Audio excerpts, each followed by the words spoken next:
हम कभी नमन भी नहीं करते हैं। जैसे हम देखते हैं सेंटर्स में ध्यान शुरू होता है, लोग ओशो के पैर भी नहीं छूते, नमन भी नहीं करते दिल से, और ध्यान शुरू हो जाता है। मतलब ये मेरे पिता है, हम जो मान के चलते हैं मेरे गुरु मेरे पिता है। पिता से अगर हमको बात करना है तो हमको फोन का कनेक्शन करना पड़ेगा ना। अगर मेरे पिता दूसरे सिटी में, तो हमको फोन लगाते हैं, हेलो कैसे हैं आप, क्या है। हम फोन का कनेक्शन काटे हुए हैं, हम बोल रहे हैं लेकिन उधर से कोई जवाब नहीं आ रहा है, गुरु की तरफ से कोई आंसर्स नहीं आ रहे हैं। तो हम क्या कहते हैं कि अरे हम तो कर रहे हैं, हमको आंसर्स ही नहीं मिल रहा है। आंसर्स कैसे मिलेगा, आप कनेक्ट नहीं किए हैं, कनेक्ट ही नहीं किए हैं आप। तो कोई भी ध्यान जब आप घर में करते हैं, सेंटर में करते हैं, किसी पल भी जब आप बैठते हैं, तो अंदर ही अंदर अपने गुरु को जरूर नमन कीजिए। ये भाव कीजिए कि आप उनके चरणों के पास बैठे हैं, उनके चरण छूइए और उनका आशीर्वाद लीजिए। जैसे आज का ही हम अभी इसके बाद हम करेंगे पूर्णिमा ध्यान शुरू करने से पहले आप सब लोग एक एक करके आपके ओशो के चरण को छुएंगे, यहाँ से प्रणाम करेंगे और अपनी जिम्मेवारी खुद लेंगे कि ओशो आप मेरे साथ रहिए और मेरा ये ध्यान हम पे आज फलित हो जाए। किस पल वो घटना घट जाएगी आप नहीं जानते, किस पल अमृत बरस जाएगा आप नहीं जानते हैं। बस आप दिल से जुड़िए, दिल से जरूर जुड़िए। जितने भी ऋषि मुनि हुए हैं, संत हुए हैं, युद्ध आश्रम के लोग हुए, आप अगर पढ़िएगा तो रामकृष्ण परमहंस हुए, वो काली माँ से बात करते थे ना। हम लोग बोलते अरे ये पॉसिबल नहीं, भगवान से कैसे बात करेंगे, कैसे नहीं कर सकते हैं। जिसके घर से हम जन्मे हैं, जिससे हम जन्मे हैं, जो मेरे अभी भी मेरे अंदर है आत्मा के रूप में, परमात्मा जो है वो मेरे भीतर है आत्मा के रूप में, हम कैसे बात नहीं कर सकते हैं। हम अपने शरीर को जन्म दिए हुए माँ बाप से बात कर सकते हैं, लेकिन जहां से मेरा उद्गमन हुआ है उनसे हम बात नहीं कर सकते हैं। एकदम कर सकते हैं, करने का कोशिश कीजिए। हमारा माइंड कहता है कि जो तुम देख नहीं सकते हो वो संभव नहीं है, जो तुम देख सकते हो वही संभव है। ऐसा नहीं है, आपके रडार्स बहुत कम है, आपके कनेक्शंस बहुत कम है, इसलिए आपको नहीं दिखता है। जो संत लोग होते हैं उनको तो सब दिखता है, उनको ऋषि मुनि दिखते हैं, भगवान भी दिखते हैं, सब दिखते हैं, भगवान से पूरा कनेक्शन में रहते हैं।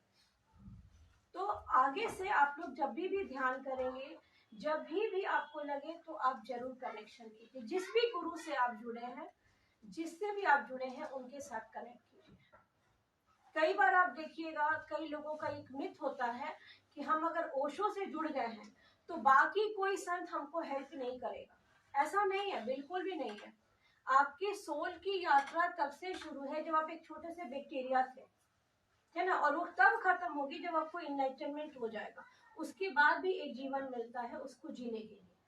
तो जितने भी आपकी यात्रा रही है मनुष्य जीवन में, अगर ऐसा थोड़ी है कि आज आप ऐसे ही यहाँ बैठे हुए हैं, आज अगर आप यहाँ बैठे हुए हैं इसकी मतलब है कि आपकी सोल की यात्रा स्पिरिचुअली भी काफी समय पहले से शुरू हो गई है, कुछ जन्म पहले से ही शुरू हो गई है।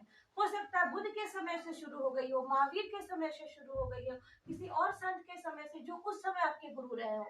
इवन ओशो भी जब अपने पूर्व जन्मों में थे तो बहुत सारे सोर्स, इवन मैं भी उनके साथ तब से जुड़े हुए थे जब वो दूसरे जन्म में थे।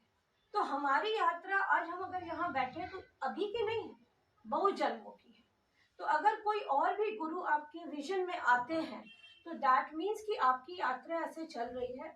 हर गुरु जगह जगह पे आके आपको गाइडेंस देंगे और उनके लिए कोई डिफरेंस नहीं है क्राइस्ट में, या कोई भी गुरु आपको आते हैं गाइड करने तो वहां पे कोई डिफरेंस नहीं है। हमारा माइंड डिफरेंस क्रिएट करता है।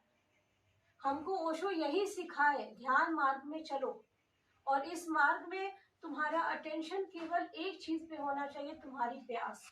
अगर आपको प्यास है गहरी तो आप सिर्फ पानी पर ध्यान दोगे, नल पर नहीं। जो नल पर ध्यान दिया उसका मतलब उसको प्यास गहरी नहीं है। हम नल पीतल का हो सकता है, चांदी का हो सकता है, सोने का हो सकता है, लोहा हो सकता है, प्लास्टिक, मतलब इनमें से कोई भी हो सकता है जो आपकी प्यास को उस पल बुझा देगा, जो आपके भीतर अमृत का एक धार डाल देगा। कई बार आपके अंदर प्रश्न होंगे, कोई बात होगा, तो आप देखिएगा टीवी देखते देखते उसका सवाल का जवाब मिल जाएगा, अगर आप सही में ध्यान कर रहे हैं। कई बार आप देखेंगे आप कोई किताब पढ़ रहे हैं और आप बहुत बेचैन है, ओशो से बोले कि प्लीज हमको बताओ बताओ प्रभु कहाँ से हमको आंसर मिले, आपको आंसर मिल जाएगा। कई पत्तों से, कभी फूलों से, कभी प्रकृति के द्वारा, कभी चिड़ियों से, कभी बुक से।